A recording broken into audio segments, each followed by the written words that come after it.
밤에 장막이 내린 서울의 심장부, 서울경찰청 사이버수사팀 사무실은 죽은 듯 고요했다. 강서연 경위는 차가운 모니터 불빛에 잠식된 채 의미 없는 데이터의 바다를 표류하고 있었다. 공기 중에는 먼지 쌓인 서류에 퀴퀴한 냄새와 식어 빠진 인스턴트 커피의 시큼한 향이 뒤섞여 그녀의 폐부를 파고들었다. 5년 전 김민재 화가 자살 사건에서의 치명적 오판, 그 하나의 실수가 그녀의 모든 것을 앗아갔다. 촉망받던 프로파일러의 예리함은 무뎌진 칼날처럼 녹슬었고 이제 그녀에게 남은 것은 과거의 트라우마가 만들어낸 잿빛 감옥뿐이었다. 키보드를 두드리는 소리마저 공허한 메아리가 되어 돌아오는 공간. 이곳은 그녀의 무덤이었다. 그때였다. 화면 오른쪽 하단에서 몸이 건조한 알림음과 함께 팝업창이 떠올랐다. 속보.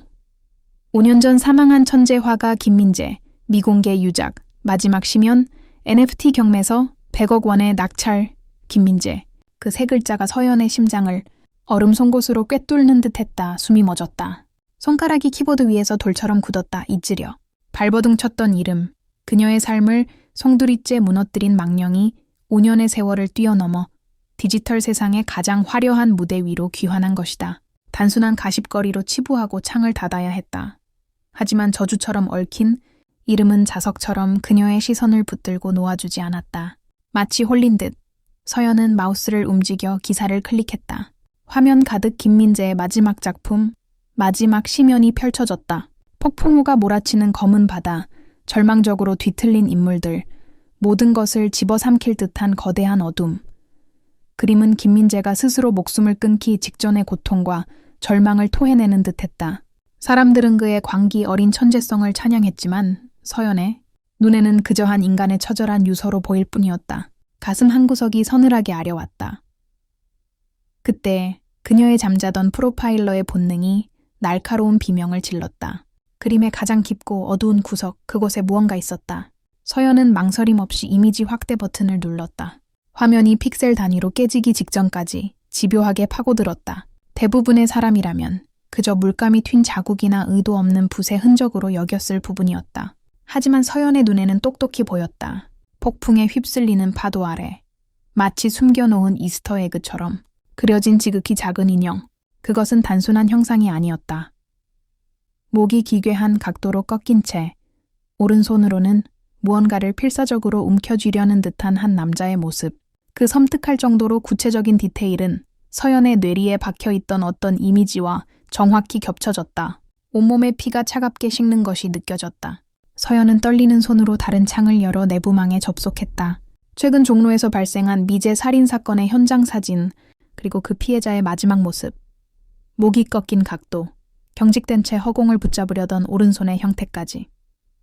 마지막 심연 속 작은 인형은 마치 현장 사진을 보고 그린 것처럼 종로 살인사건의 피해자와 소름 돋도록 일치했다. 우연일 리 없었다. 5년 전에 죽은 화가가 어떻게 미래의 살인사건을 그림 속에 예언한단 말인가? 말도 안 돼. 서연의 입에서 신음 같은 탄식이 새어나왔다. 이것은 예언 따위가 아니다. 이것은 초대장이다. 5년 전 자신이 섣불리 자살로 종결지었던 김민재 사건의 진실을 아는 자. 그리고 지금 종로의 한복판에서 김민재의 그림을 현실에 재현하며 살인을 저지르는 자더법 범인은 알고 있다. 강서연. 그녀만이 이 그림 속 잔혹한 메시지를 해독할 수 있다는 사실을. 범인은 5년 묵은 그녀의 실패를 비웃으며 자신의 무대 위로 그녀를 끌어들이고 있었다. 심장이 미친 듯이 날뛰기 시작했다. 이것은 단순한 모방 범죄가 아니었다. 자신을 향한 명백한 도발이자 잔인한 게임의 시작이었다. 차가운 분노가 머리끝까지 치솟았다. 지난 5년간 그녀를 짓눌러 왔던 무력감과 자기 혐오의 껍질에 균열이 가기 시작했다. 범인은 그녀를 조롱하고 있었다. 실패한 프로파일러, 데이터나 분석하며 과거에 갇혀 사는 패배자라고. 하지만 그 오만한 도발이 역설적으로 서연의 내면에 잠들어 있던 야수를 깨웠다. 다시 싸워야 할 이유가 생겼다. 5년 전의 실수를 바로잡고 이 잔혹한 살인범을 자신의 손으로 심판대에 세워야만 했다. 이것은 그녀의 구원이자 피할 수 없는 숙명이었다. 쾅! 서연이 자리에서 벌떡 일어나자 의자가 뒤로 낮아빠지며 요란한 소음을 냈다. 정적에 잠겨있던 사무실의 모든 시선이 그녀에게로 향했다. 동료들의 눈에는 의아함과 경멸이 뒤섞여 있었다. 또 저 여자, 뭐에 씌었나. 그들의 속삭임이 들리는 듯 했지만 더 이상 중요하지 않았다. 서연은 굳은 얼굴로 사무실을 가로질렀다. 또각또각또각. 그녀의 구두굽 소리는 마치 선전포고처럼 차가운 타일 바닥을 울렸다. 목표는 단 하나, 사이버 수사팀을 총괄하는 박진철 팀장의 사무실이었다. 박 팀장은 산더미 같은 서류에 파묻힌 채 미간을 찌푸리고 있었다. 문을 벌컥 열고 들어서는 서연을 본 그의 얼굴에 노골적인 불쾌감이 스쳐 지나갔다. 강경이 노크하는 법도 잊었나? 그의 목소리에는 가시가 돋쳐 있었다. 그는 5년 전 서연을 나락으로 떨어뜨린 장본인 중 한 명이었다. 서연의 감을 무시하고 과학적 증거만을 신봉했던 상사. 서연은 그의 책상 앞으로 다가가 조금의 흔들림도 없는 눈으로 그를 마주 보았다. 드릴 말씀이 있습니다. 서연의 목소리는 낮고 차분했지만 그 안에는 강철 같은 의지가 담겨 있었다. 박 팀장은 코웃음을 쳤다. 또 무슨 유령이라도 본 모양이지? 김민재 사건 이후로 자네가 보는 건 다 허상이야. 여긴 자네 망상이나 들어주는 곳이 아니네. 처리할 데이터나 확인해. 그는 손을 휘저으며 서연을 내쫓으려 했다. 하지만 서연은 한 발짝도 물러서지 않았다. 오히려 책상 위로 몸을 숙여 박 팀장의 눈을 똑바로 꿰뚫어 보았다. 그 기세에 박 팀장은 순간 할 말을 잃었다. 김민재 화가의 유작이 NFT로 팔렸습니다. 100억에요. 서연이 운을 뗐다. 박 팀장은 어처구니 없다는 듯 되물었다. 그래서? 연예부 기자라도 되시겠다. 그게 우리랑 무슨 상관이야? 서연은 그의 말을 잘랐다. 그 그림 안에 최근 발생한 종로 미제 살인사건의 피해자가 그려져 있습니다. 순간 사무실의 공기가 얼어붙었다. 박 팀장의 얼굴에서 비웃음이 사라지고 날카로운 의심이 그 자리를 대신했다. 지금 뭐라고 했나? 그는 믿을 수 없다는 듯 되물었다. 서연은 마침내 그에게서 원하는 반응을 이끌어낸 것을 확인했다. 서연은 허리를 펴고 마지막 일격을 날렸다. 그녀의 목소리는 더 이상 간청이나 호소가 아니었다. 그것은 5년간 억눌려왔던 진실을 향한 포효이자 스스로에게 내리는 명령이었다. 팀장님, 5년 전 김민재 화가 자살 사건, 그리고 현재의 종로 살인 사건, 두 사건 모두 제가 맡겠습니다. 즉시 사건 재배당을 요청합니다. 박 팀장의 입이 벌어졌다가 닫혔다. 사무실의 공기는 팽팽한 고무줄처럼 긴장감으로 가득 찼고 서버팬이 돌아가는 낮은 소음만이 두 사람 사이에 얼어붙은 정막을 채웠다. 그는 서연의 눈을 피하듯 잠시 모니터를 쳐다봤지만 그녀의 시선은 집요하게 그를 쫓았다. 마침내 그가 입을 열었다. 목소리엔 쇳소리가 섞인 조롱이 가득했다. 재배당? 강서연 경위, 자네가 지금 제정신인가? 5년 전 그 사건으로 자네가 뭘 잃었는지 벌써 잊었어? 자네는 프로파일러가 아니야. 그냥 데이터나 만지는 고장난 기계일 뿐이라고. 그의 말은 날카로운 칼날이 되어 서연의 가슴에 정확히 박혔다. 하지만 서연은 흔들리지 않았다. 오히려 그의 모욕이 그녀 안에 잠들어 있던 마지막 불씨를 지폈다. 그녀는 말없이 자신의 태블릿 PC를 들어 박 팀장의 눈앞에 들이밀었다. 화면에는 두 개의 이미지가 나란히 떠 있었다. 왼쪽은 김민재의 NFT 그림 속 어둠에 잠식된 듯한 인형, 오른쪽은 종로 살인사건 현장에서 발견된 피해자의 처참한 모습. 우연이라고 생각하십니까? 서연의 목소리는 얼음장처럼 차가웠다. 이 섬세한 붓터치, 피해자의 목에 남은 특이한 교살흔을 표현한 방식까지. 이건 단순한 모방이 아닙니다. 5년 전의 저를, 그리고 이 사건을 묻어버린 경찰 모두를 조롱하는 범인의 초대장입니다. 박 팀장은 화면에서 눈을 떼지 못했다. 그의 동공이 미세하게 흔들렸다. 5년 전 김민재 사건을 자살로 종결시키라고 압력을 넣었던 것은 바로 자신이었다. 만약 서연의 말이 사실이라면 그가 묻어버린 진실이 끔찍한 괴물이 되어 돌아온 셈이었다. 식은땀이 등을 타고 흘렀다. 그는 마른 침을 삼키며 애써 태어난 척 서류 더미로 시선을 돌렸다. 하지만 떨리는 손끝이 그의 불안을 고스란히 드러내고 있었다. 한참의 침묵 끝에 그는 서연을 보지 않은 채 나직이 읊조렸다. 일단 관련 자료 전부 내 책상 위에 올려놔. 그리고 자네 입 함부로 놀리지 마. 이건 명령이야. 그의 말은 허락도 거절도 아니었다. 그것은 늪의 시작을 알리는 위험하고도 희미한 신호탄이었다. 박 팀장의 사무실 문이 닫히는 순간 서연은 비로소 질식할 듯 참았던 숨을 토해냈다. 차가운 금속 손잡이의 감촉이 화인처럼 손바닥에 선명했다. 경고에 가까운 그의 목소리가 귓가에 맴돌았지만 이미 판도라의 상자는 열렸다. 사이버 수사팀의 익숙한 백색 소음 속으로 돌아오자 무표정한 얼굴로 모니터만 응시하는 동료들의 모습이 마치 다른 세상의 풍경처럼 아득했다. 그들은 안전한 데이터의 바다를 유영했지만 서연은 이제 홀로 핏빛 강을 거슬러 올라가야만 했다. 이것은 단순한 재수사가 아니었다. 붓끝에 영혼을 담아 자신의 실패를 조롱하며 살인을 예고한 악마와의 숨막히는 체스게임. 서연은 자리에 앉아 모니터를 켰다. 섬뜩한 그림 속 인형이 어둠 속에서 그녀를 향해 비웃는 듯했다. 5년의 시간을 뛰어넘어 시작된 이 잔혹한 게임에서 승리는 모든 것을 되찾는 것이고 패배는 곧 죽음이었다. 과연 누가 먼저 체크메이트를 외치게 될까? 하지만 서연의 눈은 그저 붓의 흔적을 좇지 않았다. 그녀의 뇌는 폭풍우 치는 바다의 픽셀 조각들을 재조합하며 무의식의 영역에 숨겨진 패턴을 찾고 있었다. 그것은 숫자의 나열이었다. 아주 희미하게, 거의 노이즈에 가까운 형태로 변형된 스테가노그래피. 서연은 숨을 참고 화면을 캡처해 자신의 단말기로 전송했다. 이것은 단순한 그림이 아니었다. 유령이 보낸 초대장이었다. 다음 날 아침, 서울지방경찰청의 공기는 회색빛 먼지처럼 무겁게 가라앉아 있었다. 브리핑룸의 대형 스크린에 떠오른 김민재의 마지막 심연은 음울한 기운을 뿜어냈다. 서연의 보고를 듣는 최 반장의 표정은 굳어 있었다. 그의 미간에 잡힌 깊은 주름은 불신과 짜증을 고스란히 드러냈다. 그러니까 강경희 주장은 이게 그냥 NFT로 팔린 그림이 아니라 범죄 예고장이라는 건가? 그림 속에 숨겨진 숫자 나부랭이 때문에 최 반장의 목소리엔 날선 가시가 돋쳐 있었다. 5년 전 김민재 사건 벌써 잊었나? 강경희의 그 대단한 직감 때문에 우리가 얼마나 개망신을 당했는지. 브리핑룸의 공기가 얼어붙었다. 5년 전의 실패는 서연에게 지워지지 않는 주홍글씨였다. 그녀는 입술을 깨물었다. 이번엔 다릅니다. 이건 단순한 감이 아닙니다. 명백한 의도를 가진 메시지입니다. 그녀의 목소리는 떨렸지만 눈빛은 흔들리지 않았다. 최 반장은 한숨을 내쉬며 서류를 뒤적였다. 좋아. 그렇게 자신 있다면 한번 해봐.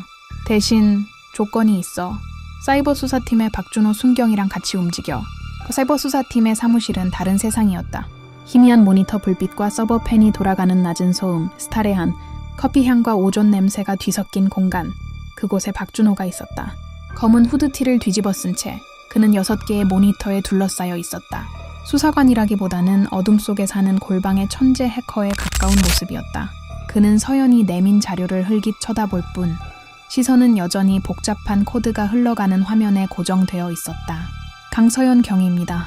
이번 NFT 사건 관련해서 알아요. 준호가 그녀의 말을 잘랐다. 그의 목소리는 감정 없이 건조했다. 초의 반장님께 얘기 들었습니다. 그림에서 숫자를 봤다고요? 프로파일러의 영감, 그런 건가요? 그의 입가에 비웃음이 스쳤다. 직감은 데이터가 될 수 없습니다. 증거가 아닌 건 코드한 줄보다 가치가 없죠. 차가운 불꽃이 튀었다. 서연은 그의 책상 모서리를 꾹 눌러 잡았다. 데이터는 사람의 행동 패턴을 설명할 수 있지만 그 행동을 유발하는 뒤틀린 욕망까지 읽어내진 못하죠. 코드는 거짓말을 안 할지 몰라도 사람은 거짓말을 하니까 그 차이를 아는 게 내일이에요. 준호는 그제야 처음으로 고개를 돌려 서연을 제대로 쳐다봤다. 그의 텅 빈 것 같던 눈동자 깊은 곳에서 흥미롭다는 듯한 혹은 지극히 귀찮다는 듯한 빛이 스쳤다. 그 숫자 보내보세요. 망상인지 데이터인지 10분 안에 판별해드리죠. 서연이 전송한 이미지 파일을 연 준호의 손가락이 키보드 위에서 폭풍처럼 움직이기 시작했다. 검은 화면에 초록색 글자들이 폭포수처럼 쏟아졌다. 서연은 그저 그의 마른 등과 모니터에 반사되는 그의 무표정한 얼굴을 지켜볼 뿐이었다. 10분이 차에 지나지 않았을 때 그의 움직임이 멎었다. 찾았어요. 그의 목소리에는 아주 미세한 놀라움이 섞여 있었다. 암호화된 지리 좌표입니다. 아주 조악하게 숨겨놨지만 분명한 좌표예요.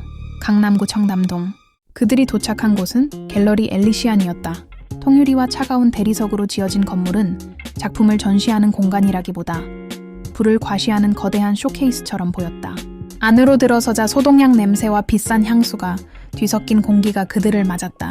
갤러리 큐레이터는 날카로운 눈으로 그들을 훑으며 불편한 기색을 감추지 않았다.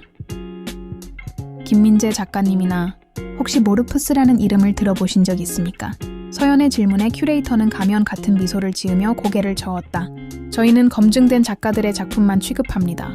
그런 이름은 처음 듣는군요. 그녀의 대답은 완벽했지만 서연은 그녀의 손가락이 미세하게 떨리는 것을 놓치지 않았다. 수사는 벽에 부딪힌 듯했다. 준호가 태블릿으로 갤러리의 보안 시스템을 훑으며 중얼거렸다. 방화벽이 장난 아니네요. 국정원 수준인데? 그냥 갤러리가 아니야. 서연은 허탈하게 갤러리를 둘러보았다. 그때 한쪽 벽에 걸린 거대한 추상화 아래에서 무언가 이상한 점을 발견했다. 그림에 비해 캔버스를 고정한 나무틀이 유난히 낡고 투박했다. 값비싼 작품을 담기에는 어울리지 않는 프레임. 그녀는 큐레이터에게 다가가 물었다. 저 캔버스는 어디 제품이죠? 보통 쓰는 거랑 좀 다른 것 같은데. 큐레이터의 얼굴이 순간 굳었다. 글쎄요, 작가님이 직접 가져오신 거라. 그 작은 균열이 실마리가 되었다. 준호는 갤러리의 구매 내역을 해킹하는 대신 서연이 찍어온 캔버스 뒷면에 희미한 로고를 분석했다. 곧바로 결과가 나왔다. 인사동 골목 깊숙한 곳에서 50년 넘게 수제 캔버스를 만들어온 송월 화방. 강남의 화려함과는 정반대의 장소였다. 송월 화방에 들어서는 순간 오래된 나무와 유화 물감, 그리고 눅눅한 종이 냄새가 코를 찔렀다. 시간의 먼지가 내려앉은 곳. 화방의 늙은 주인은 서연이 보여주는 사진 속 캔버스를 단번에 알아보았다. 아, 이거 우리 영감이 직접 나무 짜서 만든 거지. 요즘 이런 거 쓰는 사람 별로 없는데? 그는 아련한 눈빛으로 허공을 바라보았다. 김인재 그 친구도, 불쌍하게 간 이선우 작가도 다들 여기서 캔버스 가져다 썼어. 돈 없고 배고파도 그림 하나는 진짜였던 친구들이지. 그 작가들 말고 이 캔버스를 대량으로 사간 사람은 없었나요? 서연이 묻자 주인은 잠시 기억을 더듬었다. 딱 한 사람 있었지. 아주 부친하는 양반인데 자기는 그림은 안 그리고 그냥 좋은 작가들 후원하는 게 취미라면서. 윤 회장이라고 했던가? 그래, 윤 회장. 그 양반이 여기 캔버스를 싹 쓸어가다시피 했어. 윤 회장. 대한민국 미술계를 움직이는 거대한 손. 그의 이름이 등장하자 사건의 무게가 달라졌다. 다음 날 서연과 준호는 서울의 스카이라인이 발 아래 펼쳐지는 윤 회장의 사무실에 앉아 있었다. 그의 사무실은 갤러리보다 더 많은 국보급 작품들로 채워져 있었다. 윤 회장은 값비싼 이탈리아제 수트를 입고 여유로운 미소로 그들을 맞았다. 모르푸스라. 흥미로운 이름이군요. 그는 서연이 내민 자료를 건성으로 훑어보았다. 하지만 전 들어본 적이 없습니다. 그리고 김민재 작가의 NFT가 공개되던 시각, 저는 제주도에서 열린 자선 경매에 참석하고 있었습니다. 수백 명의 증인이 있죠. 완벽한 알리바이였다. 그는 오히려 서연을 향해 부드럽지만 날카로운 질문을 던졌다. 강경희님, 듣자 하니 5년 전 김민재 작가 사건 담당이셨다고. 아직도 그 사건에 미련이 남으셨나 봅니다. 과도한 열정은 때로 판단을 흐리게 만들지요. 그의 말은 정중했지만 그 안에는 서연의 가장 아픈 상처를 후벼 파는 독이 숨어 있었다. 서연은 아무 말도 할 수 없었다. 준호가 끼어들었다. 회장님의 네트워크 보안이 유독 철저하던데 특별한 이유라도 있습니까? 윤 회장은 준호를 향해 눈을 빛냈다. 젊은 친구 재능이 있군. 당연하지. 내 컬렉션에는 돈으로 환산할 수 없는 것들이 많거든. 도둑이 들끓는 세상이지 않나. 그는 모든 질문을 미꾸라지처럼 빠져나갔다. 그들은 아무런 소득 없이 그의 제국 같은 사무실을 나올 수밖에 없었다. 차 안의 침묵은 납처럼 무거웠다. 서연은 창밖을 보며 자신의 무력감을 곱씹었다. 준호는 말없이 운전대를 잡고 있었다. 그때 그의 노트북에서 날카로운 경고음이 울렸다. 그가 다크웹에 심어둔 감시봇이 보낸 신호였다. 젠장. 준호의 낮은 욕설에 서연이 고개를 돌렸다. 그의 모니터에는 새로운 경매 페이지가 떠 있었다. 판매자는 모르푸스. 이번 작품은 3년 전 작업실 화재로 비극적인 죽음을 맞은 화가 이선우의 화풍을 완벽하게 재현한 그림이었다. 불길에 휩싸인 작업실, 고통스럽게 일그러진 인물들. 그림의 제목은 비평가를 위한 진홍옥이었다. 김민재의 그림보다 훨씬 더 직접적이고 잔혹했다. 서연은 본능적으로 그림을 확대했다. 그리고 숨을 삼켰다. 그림의 한가운데 불타는 캔버스 더미에 묶여있는 한 남자의 얼굴이 있었다. 흐릿했지만 분명히 알아볼 수 있었다. 대한민국에서 가장 악명 높은 미술평론가 최진석이었다. 그는 과거 김민재와 이선우의 작품에 대해 쓰레기 같은 자기 위안이라며 혹평을 퍼부었던 인물이었다. 경매 페이지에는 카운트다운 타이머가 번쩍이고 있었다. 24시간 이것은 경매 마감 시간이 아니었다. 살인 예고 시간이었다. 최진석 평론가, 지금 어디 있는지 위치 추적해. 당장! 서연이 소리쳤다. 준호의 손가락이 다시 키보드 위를 날았다. 그의 이마에 식은땀이 맺혔다. 서울의 복잡한 도로 위에서 그들은 보이지 않는 범인과 목숨을 건시간 싸움을 시작했다. 최진석의 개인 작업실은 평창동의 한적한 언덕 위에 있었다. GPS는 그가 그곳에 있다고 가리키고 있었다. 사이렌 소리가 밤의 정적을 갈랐다.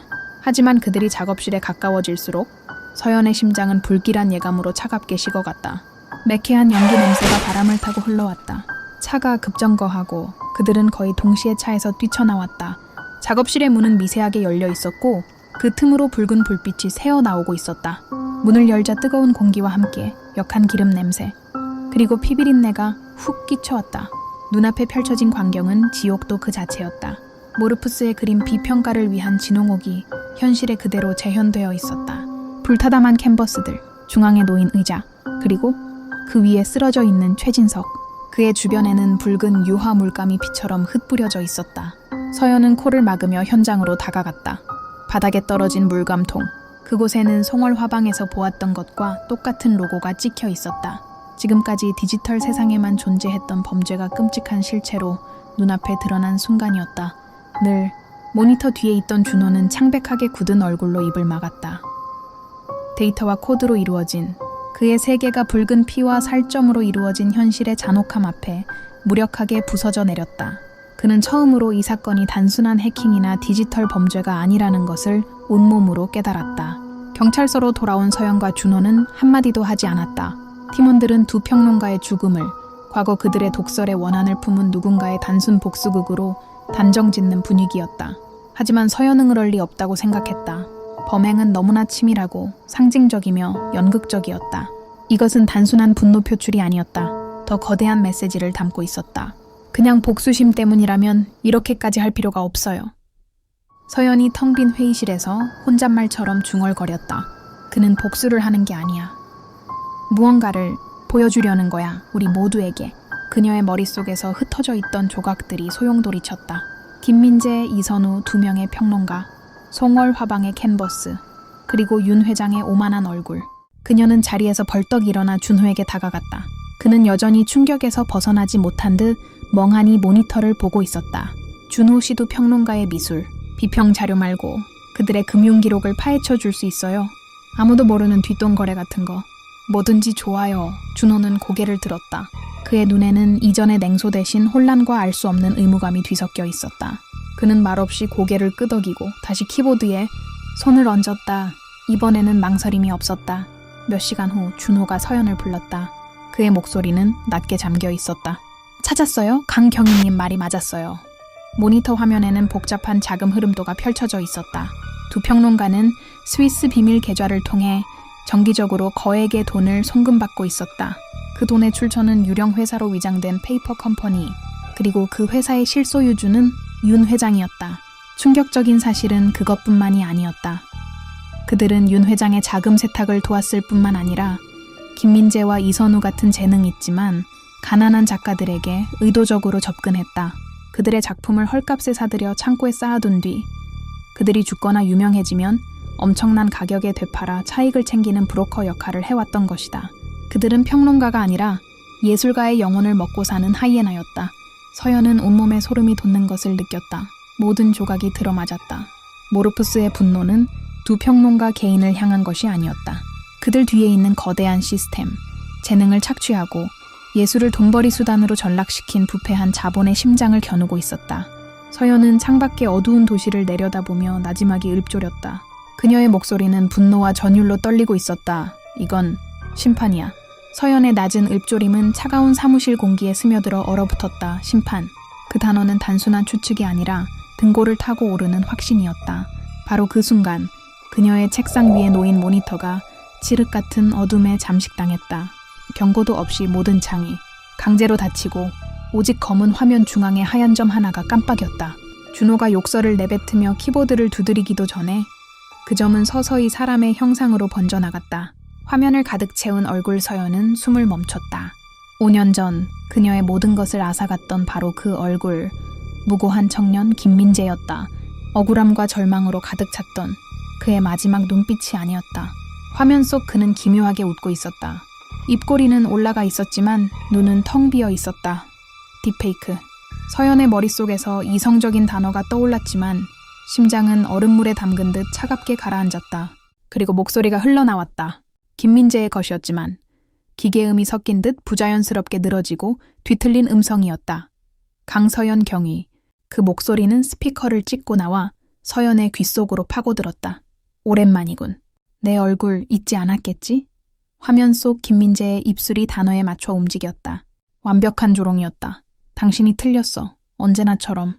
목소리가 비웃었다. 당신은 진실의 껍데기만 핥았지. 그 안에 숨겨진 고통과 절망은 외면했고, 그래서 내가 보여주기로 했어. 화면이 지지직거리며 노이즈로 뒤덮였다. 강경희, 당신이 놓친 진실을. 내가 똑똑히 보여주지. 그 말을 끝으로 화면은 다시 암흑으로 돌아왔다. 마치 아무 일도 없었다는 듯이. 하지만 사무실의 공기는 이미 돌이킬 수 없이 오염되어 있었다. 서연은 의자에 못 박힌 듯 움직일 수 없었다. 손끝에서부터 피가 빠져나가는 느낌. 5년 전의 악몽이 눈앞에서 생생하게 재생됐다. 취조실의 차가운 공기, 김민재의 떨리는 목소리, 증거라고 믿었던 것들의 배신, 그리고 그의 죽음. 그녀의 오판이 한 사람의 인생을, 그의 세상을 어떻게 무너뜨렸는지. 잊으려 했던 죄책감이 목을 조르는 밧줄처럼 그녀를 옥죄어 왔다. 깡경희님, 괜찮아요? 준호의 목소리가 멀리서 들려오는 것 같았다.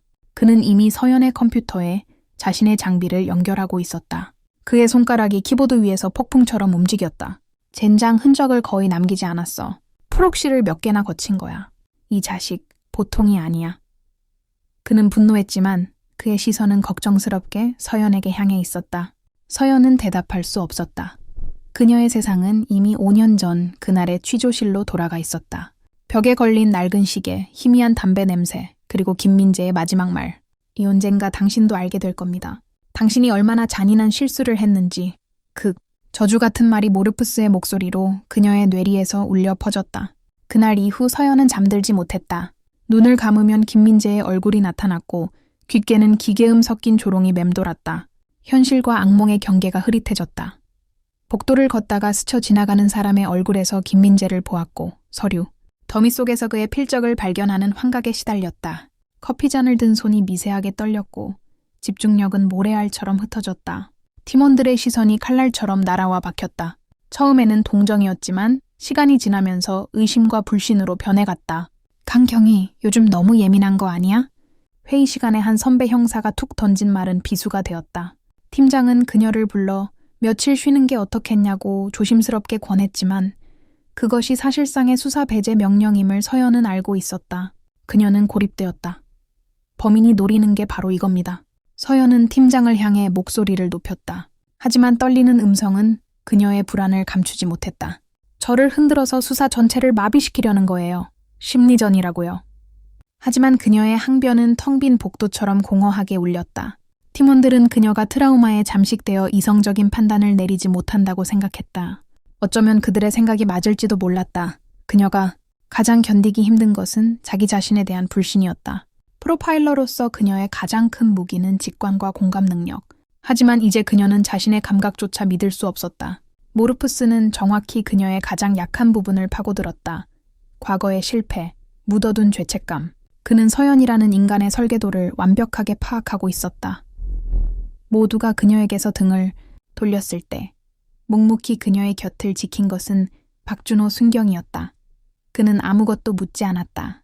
그저 매일 아침 김이 오르는 커피 한 잔을 그녀의 책상에 놓아주었고 밤늦게까지 사무실에 남아 딥페이크 영상의 소스 코드를 한 줄 한 줄 분석했다. 그의 까칠한 말투는 여전했지만 그가 키보드를 두드리는 소리는 서연에게 기묘한 안정감을 주었다.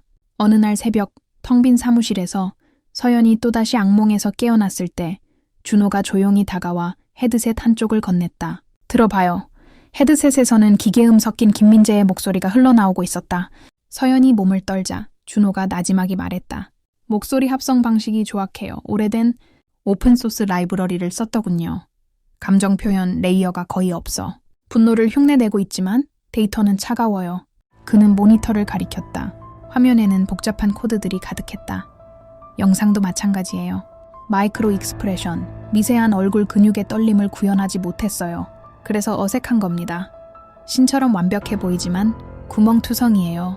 이 자식, 신이 아니라 그냥 화가 많이 난 프로그래머일 뿐이에요. 그의 말에는 어떤 위로도 없었다. 오직 차가운 사실과 데이터뿐이었다. 하지만 그것이 서연에게는 그 어떤 따뜻한 말보다 더 큰 위안이 되었다. 준호는 무너져가는 서연의 모습에서 연민을 느꼈다. 하지만 동시에 혼돈 속에서도 사건의 본질을 꿰뚫어 보려 애쓰는 그녀의 눈빛에서 날카로운 천재성을 보았다. 그는 그녀가 무너지도록 내버려 둘 수 없었다. 이 사건을 해결할 사람은 강서연뿐이라는 것을 데이터가 아닌 직감으로 느끼고 있었다. 그는 그녀의 방패가 되기로 결심했다. 보이지 않는 디지털 전쟁터에서 그는 그녀를 향해 날아오는 모든 총알을 막아낼 생각이었다. 두 사람 사이 차가운 신뢰가 조용히 싹트고 있었다. 바로 그때 팀 전체의 비상 알람이 울렸다. 다크웹 경매장의 세 번째 유작이 등장한 것이다. 이번에는 비극적으로 생을 마감한 또 다른 화가 박서준의 화풍이었다. 그의 격정적이고 어두운 유화 스타일을 완벽하게 재현한 그림. 그림의 제목은 심판자의 만찬이었다. 그림 속에는 화려한 레스토랑 테이블에 한 남자가 앉아 있었다. 남자의 얼굴은 뭉개져 있었지만 그의 손목에 찬 값비싼 시계는 선명했다. 그리고 그의 목에서는 붉은 피가 흘러나와 테이블볼을 적시고 있었다. 사무실은 벌집을 쑤신 듯 소란스러워졌다. 피해자의 신원을 파악하기 위해 모두가 분주하게 움직였다. 하지만 서연은 그림에서 눈을 뗄 수 없었다. 이전의 두 그림과는 다른 점이 있었다. 앞선 그림들이 죽은 화가들의 절망과 분노를 담고 있었다면 이번 그림은 지독할 정도로 차갑고 정적이었다. 마치 모든 감정이 소진된 후에 텅 빈 공허함 같았다. 팀원들이 피해자의 신원을 특정하고 그의 동선을 추적하며 허둥대는 사이 서연은 패닉에 휩싸인 머릿속에서 필사적으로 생각의 끈을 붙잡았다. 왜 박서준이지? 그는 김민재나 이선우처럼 착취당한 작가가 아니었어. 오히려 상업적으로 엄청난 성공을 거뒀지. 그녀는 머리를 쥐어짰다. 조각들이 흩어져 머릿속을 떠다녔다. 모르프스의 패턴, 그의 메시지, 그리고 김민재의 얼굴, 그 순간 번개처럼 하나의 생각이 그녀의 뇌리를 관통했다. 서연은 자리에서 벌떡 일어났다. 모두의 시선이 그녀에게 쏠렸다. 그녀는 떨리는 목소리로, 하지만 그 어느 때보다 확신에 찬 목소리로 말했다. 그는 복수하는 게 아니야. 사무실의 모든 소음이 멎었다. 서연은 모니터 속 그림을 가리켰다. 그는 죽은 화가들의 절망을 재현하고 있어. 김민재는 억울하게 죽었고 이선우는 생활고에 시달리다 극단적인 선택을 했지. 그들의 그림엔 분노와 슬픔이 담겨 있었어. 하지만 박서준은 달랐어. 그는 성공했지만 말년에는 자신의 예술이 상업주의에 팔려나갔다며 극심한 우울증에 시달렸어. 결국 스스로 목숨을 끊었지. 이 그림을 봐. 이건 분노가 아니야. 이건 공허함, 절망 그 자체야. 서연의 눈빛이 광적으로 빛났다. 모르프스는 단순히 가해자들을 처단하는 게 아니야. 그는 자신이 동질감을 느끼는 예술가들의 죽음을, 그들의 마지막 감정을 이 사회에 그대로 재현하고 있는 거야. 이건 살인이 아니라 끔찍한 퍼포먼스야. 그녀의 프로파일링은 너무나 섬뜩하고 기괴해서 아무도 쉽게 말을 잇지 못했다. 범인이 부패한 시스템에 대한 심판자라고 생각했던 이전의 가설은 너무나 단순했다. 모르프스는 그보다 훨씬 더 깊고 뒤틀린 내면을 가진 존재였다. 그는 복수를 넘어 죽은 자들의 영혼에 자신을 동기화하고 있었다. 헤어소리 집어치워. 강경희 팀장이 책상을 내리치며 소리쳤다. 지금 소설 쓸 시간 없어. 당장 피해자부터 찾아야지. 무슨 퍼포먼스 타령이야. 팀원들의 시선은 다시 싸늘해졌다. 그녀의 번뜩이는 통찰력은 그저 트라우마가 만들어낸 망상으로 치부되었다. 서연은 입술을 깨물었다. 아무도 그녀를 믿지 않았다. 하지만 단 한 사람, 준호만은 그녀의 말을 믿었다. 그는 조용히 서연의 프로파일링을 자신의 노트북에 기록하고 있었다. 재현금, 단어가 그의 머리에 박혔다. 그는 서연의 직관이 데이터보다 더 정확할 수 있음을 어렴풋이 느끼고 있었다. 그는 모르프스의 코드에서 느껴졌던 차가운 분노와 서연이 말한 공허함 사이의 연결고리를 찾기 시작했다. 서연은 더 이상 팀원들을 설득하는 것이 무의미하다고 판단했다. 그녀의 직감이 소리치고 있었다. 이 모든 사건의 시작점, 모든 비극의 씨앗은 5년 전 그 사건에 있다고. 김민재, 그녀는 자신의 책상으로 돌아와 내부망에 접속했다. 그리고 수사팀의 반대를 무릅쓰고 접근 금지 딱지가 붙은 5년 전 홍대 화가 지망생 자살 사건 파일을 열었다. 파일명은 김민재. 경고창이 몇 번이나 떴지만 그녀는 아랑곳하지 않았다. 파일이 열리는 순간 퀴퀴한 먼지 냄새가 모니터를 뚫고 나오는 듯한 착각이 들었다. 수백 페이지에 달하는 수사 기록, 증거물 사진, 관련자 진술. 그녀는 지난 5년간 일부러 외면해왔던 자신의 실패와 마주했다. 심장이 미친 듯이 뛰었지만 이번에는 도망치지 않았다. 밤을 새워 파일을 읽고 또 읽었다. 모든 문장, 모든 사진을 샅샅이 훑었다. 그녀는 자신이 무엇을 놓쳤는지 찾고 있었다. 범인으로 김민재를 지목하게 만들었던 결정적 증거들. 하지만 다시 봐도 그 당시의 증거들은 너무나 명백하게 그를 가리키고 있었다. 내가 뭘 놓친 거지? 도대체 뭘? 그녀가 절망감에 빠져들려던 순간 한 장의 사진이 그녀의 눈을 사로잡았다. 김민재가 죽기 직전까지 그림을 그리던 작업실 현장 사진이었다. 캔버스, 어지럽게 널린 물감 튜브들, 바닥에 떨어진 붓. 당시에는 그저 평범한 화가의 작업실 풍경이라고 생각하고 넘겼던 사진. 하지만 지금 모르프스라는 필터를 통해 다시 보니 모든 것이 다르게 보였다. 그의 마지막 그림은 미완성이었다. 절망적인 검은색과 회색이 캔버스를 뒤덮고 있었다. 서연은 사진을 확대했다. 캔버스 옆 팔레트 위에 짜여있는 물감들. 그녀는 본능적으로 무언가 이상하다는 것을 느꼈다. 다른 물감들은 평범한 국산 브랜드였지만 유독 한 가지 색깔의 튜브가 눈에 띄었다. 짙은 보라색, 거의 검은색에 가까운 색이었다. 튜브에 적힌 상표는 흐릿했지만 서연은 그것이 아주 희귀한 독일제 수입 물감이라는 것을 기억해냈다. 당시에는 대수롭지 않게 여겼다. 가난한 화가 지망생이 쓰기에는 너무 비싼 물감이었지만 누군가에게 선물 받았을 수도 있다고 생각했다. 하지만 지금은 아니었다. 채현 그녀의 머릿속에서 그 단어가 다시 울렸다. 모르프스는 죽은 화가들의 화풍을 재현한다. 그렇다면 그는 그들이 사용했던 도구까지도 완벽하게 알고 있어야 한다. 이 희귀한 물감. 어쩌면 이것은 단순한 물감이 아닐지도 모른다. 이것은 연결고리다. 김민재와 모르프스를 잇는 그녀가 5년 전에 놓쳐버린 결정적인 단서점. 서연은 심장이 발끝까지 떨어지는 것 같은 전율을 느꼈다. 그녀는 곧바로 준회에게 달려갔다. 그는 밤샘 작업으로 퀭한 눈을 하고 있었지만 서연의 다급한 표정을 보고 즉시 몸을 일으켰다. 서연은 숨을 고르며 모니터 속 물감 튜브 사진을 가리켰다. 박숙영, 이 물감 쇄도 바이올렛이라는 색이야. 5년 전에 단종된 한정판이지. 지금 당장 이 물감의 국내 구매 기록을 전부 추적해줘. 5년 전부터 지금까지 단 한 건도 빠짐없이. 그녀의 목소리는 더 이상 떨리지 않았다. 그곳에는 과거에 트라우마에 시달리던 불안한 형사가 아니라 마침내 진실의 꼬리를 붙잡은 프로파일러의 냉철함이 서려 있었다. 준호의 손가락이 키보드 위에서 폭풍처럼 춤을 췄다. 사무실 안의 공기는 끓는 점 직전의 물처럼 위태롭게 고요했다. 모니터 위로 의미를 알 수 없는 코드 라인들이 폭포수처럼 쏟아져 내렸다.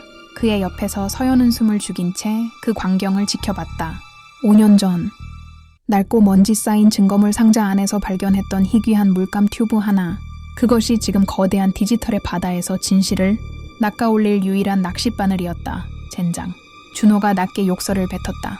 그의 미간에 깊은 골이 패였다. 기록이 너무 오래됐어. 대부분 파기되거나 손상된 상태입니다. 5년 전이면 아직 데이터베이스화가 제대로 안 된 구멍 가게들도 많았고요. 그는 마른 세수를 하며 헝클어진 머리를 쓸어 넘겼다. 시간은 모르프스의 편인 듯 야속하게 흘러가고 있었다. 팀의 다른 형사들은 회의적인 시선으로 그들을 쳐다봤다. 이미 종결된 사건의 희미한 단서 하나에 매달리는 서연과 그런 그녀의 말에 맹목적으로 따르는 듯한 어린 해커. 그들의 눈에는 무모한 도박으로 보일 뿐이었다. 서연은 흔들리지 않았다. 오히려 그녀의 정신은 얼음처럼 차갑고 수정처럼 맑아지고 있었다. 트라우마가 만들어낸 안개가 걷히자 5년간 잠들어 있던 프로파일러의 본능이 날카롭게 깨어나고 있었다. 판매 기록에만 매달리지 마. 박순경, 생각을 바꿔. 그 물감은 정식 수입품이 아니었을 가능성이 커. 미술 도구상들이 개인적으로 소량 들여와서 아는 사람들에게만 팔았을 수도 있어. 수입 통관 기록, 특히 개인 화물로 위장된 미술 재료 목록을 뒤져봐. 그리고 홍대 인사동 근처의 영세한 화방들, 폐업한 곳까지 전부. 그들의 오래된 거래 장부엔 디지털 흔적 이상의 것이 남아있을 거야. 그녀의 목소리에는 지시가 아닌 확신이 담겨 있었다. 준호는 잠시 서연을 돌아봤다. 며칠 전까지만 해도 악몽의 파편에 시달리며 위태롭게 흔들리던 사람이라고는 믿기지 않았다. 지금 그의 눈앞에 있는 것은 먹잇감의 미세한 혈향을 맡은 맹수였다. 그는 말없이 고개를 끄덕이고 다시 키보드에 집중했다. 서연의 가설은 새로운 길을 열어주었다. 그는 흩어져 있던 데이터 조각들을 완전히 다른 각도에서 꿰맞추기 시작했다. 몇 시간이 지났을까? 밖은 이미 짙은 어둠에 잠겨 있었고 사무실은 스탠드 불빛과 모니터의 푸른 광선만이 유령처럼 떠다녔다. 그때였다. 준호의 손가락이 허공에서 멎었다. 찾았어. 그의 목소리는 쉬어 있었지만 그 안에는 명백한 흥분이 담겨 있었다. 화면 중앙에 깨진 글자들이 위태롭게 조합된 이름 하나가 떠 있었다. 아르카디아. 아르카디아. 서연이 몸을 기울이며 물었다. 그게 뭔데? 화방 이름은 아닙니다. 준호는 빠르게 추가 정보를 검색하며 말했다. 2010년대 초반 홍대 인근의 지하 작업실을 함께 쓰던 무명 화가들의 소모임 이름입니다. 그들이 공동으로 미술 재료를 구매한 기록이 딱 한 건 남아 있어요. 우리가 찾던 섀도우 바이올렛 물감 6개. 구매자는 아르카디아 명의로 되어 있습니다. 이상향, 낙원, 잔혹한 연쇄. 살인사건의 중심에 떠오른 이름은 너무나도 이질적이고 서정적이었다. 아르카디아. 그 이름은 이친 시대의 유물이었다. 준호는 거의 폐허가 된 싸이월드 클럽과 텍스트만 남은 낡은 블로그 게시물들을 힘겹게 복원해냈다. 그곳에는 10년 전 가난하지만 열정으로 빛나던 청춘들의 모습이 박제되어 있었다. 촌스러운 옷차림, 필름 카메라로 찍은 듯한 빛바랜 사진들. 그 속에서 그들은 웃고 그림을 그리고 값싼 소주를 마시며 미래를 꿈꾸고 있었다. 서연은 사진들을 하나씩 숨 막힐 듯한 집중력으로 훑어내려갔다. 그녀의 눈에 익숙한 얼굴들이 보였다. 5년 전 차가운 부검대 위에서 마주했던 김민재. 그는 사진 속에서 세상을 다 가진 듯 환하게 웃고 있었다. 모르푸스가 그의 화풍을 완벽하게 재현했던 또 다른 비운의 화가 이은서도 있었다. 그녀는 캔버스 앞에서 붓을 든 채 장난스럽게 혀를 내밀고 있었다. 그들은 동료이자 경쟁자이자 서로의 유일한 관객이었다. 지독한 가난과 세상의 무관심 속에서 서로를 의지하며 버텼던 작은 가족이었다. 세상에, 팀의 막내 형사가 탄식했다. 모르푸스가 모방한 화가들이 전부 이 모임 소속이었어. 사건의 파편들이 거대한 자석에 이끌리듯 한 점으로 모여들기 시작했다. 이것은 불특정 다수를 향한 증오 범죄가 아니었다. 처음부터 목표는 명확했다. 아르카디아를 짓밟았던 자들을 향한 10년 묵은 원한의 복수극이었다. 첫 번째 희생자인 갤러리 관장은 그들의 작품을 헐값에 사들여 착취했고, 두 번째 희생자인 평론가는 그들의 첫 전시회에 대해 재능 없는 자들의 저열한 몸부림이라는 악평을 퍼부어 재기의 기회마저 빼앗았다. 서연의 심장이 차갑게 식었다. 그녀는 사진들을 다시 한번 천천히 넘겼다. 뭔가 이상했다. 뇌의 한 구석에서 경고등이 깜빡이는 기분이었다. 그녀의 프로파일러로서의 직감이 이 완벽하게 짜인 복수극의 그림에 빠진 조각이 있다고 소리치고 있었다. 그녀는 사진 속 인물들의 표정, 미묘한 시선의 방향, 손짓 하나하나를 분석했다. 김민재의 불안정한 천재성, 이은서의 대담하고 직설적인 성격, 그들의 모든 것이 사진 안에 살아있었다. 그러다 그녀의 시선이 한 곳에 멎었다. 사진들의 구석. 언제나 다른 사람들의 빛에 가려져 있는 한 청년. 단체 사진에서는 항상 가장자리에 서 있었고, 누군가와 함께 찍힌 사진에서는 주인공을 빛내주는 배경처럼 희미하게 웃고 있었다. 그는 주목받는 인물이 아니었다. 하지만 이상하게도 거의 모든 사진에 그가 있었다. 때로는 다른 이들의 그림을 말없이 바라보는 모습으로, 때로는 엉망이 된 작업실을 묵묵히 치우는 모습으로. 그는 아르카디아의 중심은 아니었지만 분명 그들의 곁을 지키는 그림자 같은 존재였다. 이 사람은 누구지? 서연이 모니터 화면의 한 구석을 손가락으로 가리켰다. 준호는 즉시 안면 인식 프로그램을 돌리고 클럽에 등록된 회원 명단과 대조하기 시작했다. 범죄 기록은 없었다. 언론에 노출된 적도 없었다. 그는 말 그대로 유령 같은 존재였다. 차민혁. 준호가 마침내 그의 이름을 찾아냈다. 1990년생 넛 아르카디아의 멤버였지만 화가로서 활동한 기록은 거의 없습니다. 다른 멤버들의 전시 준비를 돕거나 기록 사진을 찍는 역할을 주로 맡았던 것 같습니다.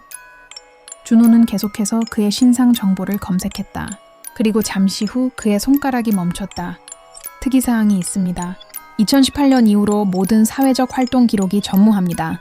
건강보험, 금융거래, 통신기록, 전부. 그리고 준호는 침을 삼켰다. 현재 공식적으로 실종 상태입니다. 2019년 월세가 몇 달째 밀리는 것을 이상하게 여긴 집주인이 신고했습니다.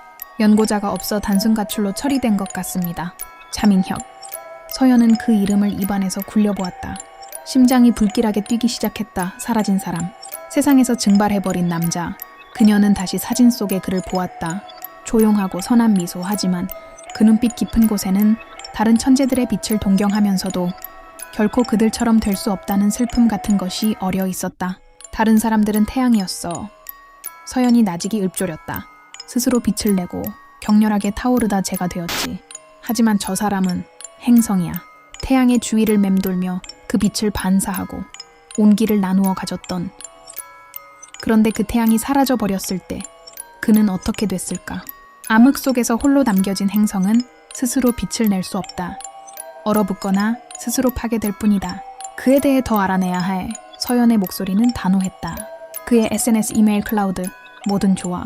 그가 사라지기 전에 무슨 생각을 했는지, 어떤 삶을 살았는지 알아야겠어. 그가 남긴 디지털 유산이 필요해. 준호는 난처한 표정을 지었다. 강경희님, 계정들은 이미 오래전에 삭제됐습니다. 서버에서도 영구적으로 삭제된 데이터를 복원하는 건 거의 불가능에 가깝습니다. 그건 해킹이 아니라 고고학의 영역이라고요. 네, 서연은 준호의 눈을 똑바로 마주했다. 그 눈에는 간절함과 함께 파트너에 대한 절대적인 믿음이 담겨 있었다. 유령은 항상 흔적을 남겨. 박순경, 난 아날로그의 흔적을 쫓을 테니 넌 디지털의 유령을 잡아줘. 그녀의 말은 더 이상 상사의 명령이 아니었다. 그것은 서로의 능력을 인정한 두 전문가 사이의 암묵적인 약속이었다. 준호는 길게 한숨을 내쉬었다. 하지만 그의 입계에는 희미한 미소가 걸려 있었다. 까칠하고 비협조적이던 천재 해커는 어느새 이 위태롭고 비범한 프로파일러의 가장 든든한 방패가 되어 있었다. 커피나 잔뜩 사오십시오. 오늘 밤 저승 서버라도 털어볼 테니까. 그는 다시 키보드 위로 손을 가져갔다. 그것은 불가능을 향한 선전포고였다. 시간이 멈춘 듯한 사무실 덕 키보드 타건 소리만이 유일한 소음이었다. 서연은 5년 전 김민재 사건 파일을 다시 펼쳤다. 이번에는 범인을 찾기 위함이 아니었다. 그녀가 놓쳤던 것, 그녀의 오만이 외면했던 진실의 조각들을 찾기 위해서였다. 차민혁의 사진과 김민재의 진술서를 번갈아 보던 그녀의 눈에 사소하지만 결정적인 문장 하나가 들어왔다. 김민재가 취조 당시 절박하게 외쳤던 말. 그 물감은 제 것이 아니에요. 그 사람은 제가 망가지는 걸 누구보다 싫어했어요. 당시 서연은 그것을 범인의 비겁한 변명으로 치부했다. 하지만 지금 그 문장은 전혀 다른 의미로 다가왔다. 그 사람? 김민재는 누구를 말하고 있었던 걸까? 한편 준호는 디지털 망자의 세계를 헤매고 있었다. 그는 삭제된 데이터의 파편들이 떠도는 서버의 무덤을 파헤쳤다. 수백 번의 실패, 막다른 골목. 하지만 그는 포기하지 않았다. 서연이 그의 재능을 믿어준 것처럼 그 역시 그녀의 직감을 믿었다. 마침내 새벽의 푸른빛이 창문을 물들일 무렵 그는 찾아냈다. 오래된 클라우드 서비스의 백업 데이터 더미 속에서 기적적으로 살아남은 암호화된 개인 블로그 캐시 파일. 그것은 차민혁의 것이었다. 암호를 푸는 데는 또 몇 시간이 걸렸다. 그리고 마침내 그들의 눈앞에 차민혁의 비밀스러운 세계가 모습을 드러냈다. 그것은 세상에 공개되지 않은 오직 한 사람을 위한 기록이었다. 블로그의 첫 게시물은 한 장의 사진이었다. 물감이 잔뜩 묻은 낡은 소파에 잠들어 있는 김민재의 모습. 햇살이 그의 얼굴 위로 부서져 내리고 있었다. 그리고 그 아래 차민혁이 남긴 짧은 글이 있었다. 나의 우주가 잠들어 있다. 세상은 그의 빛을 감당할 자격이 없다. 사무실의 공기가 그대로 얼어붙었다. 서연과 준호는 아무 말도 할 수 없었다. 그것은 단순한 우정이나 동료애가 아니었다. 사진과 글에는 세상을 다 주고도 아깝지 않을 깊고 절절한 사랑이 담겨 있었다. 그들은 단순한 친구가 아니었다. 연인이었다. 세상의 편견을 피해 그들만의 아르카디아 안에서 서로를 보듬었던 사랑하는 사이였다. 서연은 떨리는 손으로 스크롤을 내렸다. 그곳에는 차민혁이 기록한 김민재의 모든 것이 있었다. 그림에 대한 그의 고뇌, 세상에 대한 분노, 그리고 차민혁에게만 보여주는 연약한 미소까지. 그것은 사랑의 연대기이자 한 천재 화계에 대한 가장 내밀한 평전이었다. 그리고 시간은 흘러 김민재가 살인 용의자로 체포된 날짜에 이르렀다. 차민혁의 글은 절규로 변해 있었다. 그는 아니야. 그는 생명을 짓밟을 사람이 아니야. 그의 손은 오직 캔버스 위에서만 신이 되는 손이라고. 그리고 마침내 김민재가 구치소에서 스스로 목숨을 끊었다는 기사가 링크된 게시물. 그 아래에는 아무 글도 없었다. 대신 검은색 사각형 이미지가 전부였다. 모든 빛이 사라진 완벽한 암흑, 텅 빈 우주. 그것이 차민혁의 마지막 기록이었다. 그 이후 그는 세상에서 사라졌다. 서연의 입에서 신음 같은 목소리가 새어나왔다. 그녀는 두 손으로 얼굴을 감쌌다. 손바닥 안으로 뜨거운 것이 흘러내렸다. 내가 한 짓이 이런 거였어. 그녀의 오만한 확신, 서둘러 사건을 종결지으려 했던 조급함, 진실의 이면을 보지 못했던 무능함, 그것은 단순한 오판이 아니었다. 한 사람의 우주를 파괴하고 그의 영혼을 암흑 속으로 밀어넣은 반가쇠였다. 모르프스는 복수를 하고 있는 것이 아니었다. 그는 자신의 부서진 우주를 핏빛으로 물든 캔버스 위에 재현하고 있는 것이었다. 5년의 세월을 뛰어넘어 끔찍한 죄책감이 해일처럼 서연을 덮쳤다. 준호는 말없이 그녀의 어깨에 손을 얹었다. 어떤 위로의 말도 지금 그녀에게는 들리지 않을 터였다. 그는 그저 그녀가 이 거대한 진실의 무게를 감당할 때까지 묵묵히 곁을 지켜주었다. 한참의 시간이 흐른 후 서연은 천천히 고개를 들었다. 그녀의 눈은 젖어 있었지만 더 이상 흔들리지 않았다. 슬픔과 죄책감은 그녀를 무너뜨리는 대신 그녀를 더욱 단단하게 만들었다. 그녀는 이제 도망치지 않을 것이다. 자신이 시작한 비극을 자신의 손으로 끝내야만 했다. 모든 조각이 제자리를 찾았다. 아르카디아의 젊은 천재들을 착취하고 절망에 빠뜨린 자들, 그 비극의 정점에는 거대한 포식자 윤 회장이 있었다. 그는 재능 있는 작가들의 영혼을 헐값에 사들여 자신의 부와 명성을 쌓아 올린 인물이었다. 김민재 역시 그의 희생자 중 한 명이었다. 차민혁, 즉 모르프스의 마지막 목표는 의심할 여지 없이 윤 회장이었다. 윤 회장의 오늘 일정을 확인해 서연이 소리쳤다. 그녀의 목소리에는 강철 같은 의지가 서려 있었다. 준호는 이미 검색을 하고 있었다. 오늘 저녁 한남동에 새로 개관하는 M갤러리 오프닝 파티를 주최합니다. 자신의 성공을 과시하기 위해 여는 아주 성대한 파티입니다. 정재계, 문화계 인사들이 총출동할 예정이고요. 그곳이었다. 자신의 성공을 축하하는 가장 화려한 무대. 그곳은 비극의 가해자와 피해자가 마지막으로 만나는 완벽한 종착역이었다. 바로 그 순간 사무실의 모든 모니터가 동시에 깜빡이더니 새로운 화면으로 바뀌었다. 모르프스가 보낸 메시지였다. 이번에는 그림이 아니었다. M갤러리 개관 파티의 초대장 이미지였다.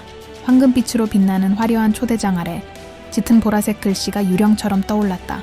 나의 마지막 작품, 그들의 영혼을 위한 진혼곡. 진홍옥. 서연은 그 단어에서 섬뜩한 전율을 느꼈다. 그는 단순히 윤 회장을 죽이려는 게 아니다. 그는 파티에 모인 모든 사람들, 즉 아르카디아의 고통을 외면하고 윤 회장의 성공에 박수를 보냈던 부패한 미술계 전체를 향해 자신의 마지막 예술을 선보이려는 것이다. 그 화려한 갤러리를 친구들의 영혼을 위로하는 거대한 무덤으로 만들려는 계획이었다. 전 병력 M갤러리로 출동시켜. EOD 팀도 대기시켜. 서연은 무정의를 잡고 외쳤다. 그녀는 재킷을 걸치며 자리에서 일어났다. 과거의 트라우마는 이제 그녀를 붙잡지 못했다. 그녀의 눈에는 오직 하나의 목표만이 불타고 있었다. 또 다른 비극을 막아야 한다는 것. 차민혁의 뒤틀린 예술을 더 많은 희생자를 낳기 전에 멈춰야 한다는 것. 서연은 준호를 돌아보았다.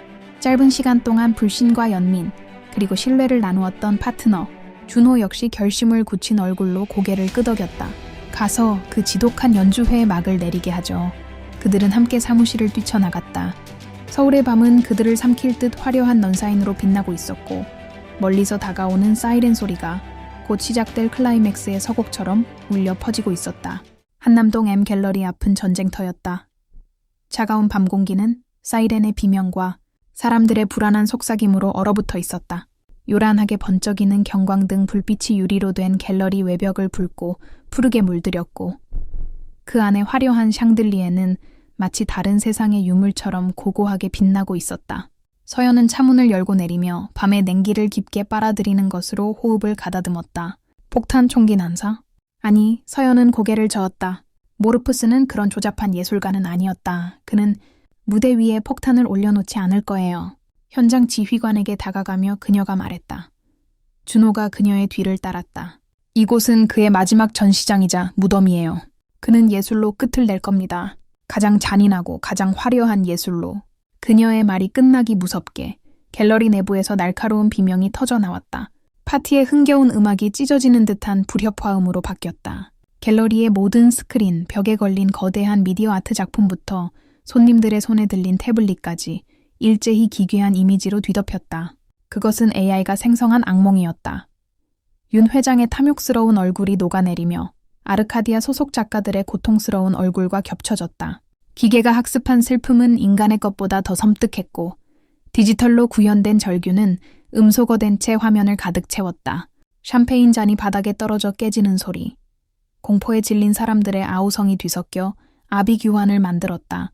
화려했던 연 회장은 순식간에 혼돈의 구렁텅이로 변했다.